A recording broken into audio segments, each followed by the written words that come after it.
po si Mayor Lani Cayetano at kasalukuyan po tayo na nandito sa ating TLC Village sa loob po ng ating TLC Park para sa formal na pagbubukas ng The Life of Christ.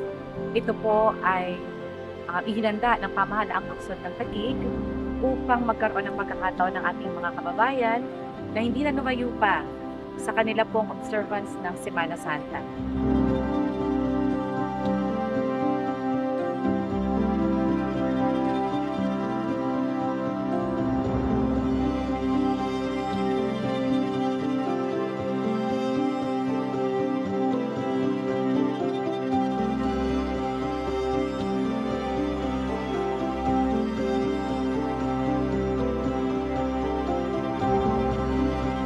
Ihinanda po natin ang ating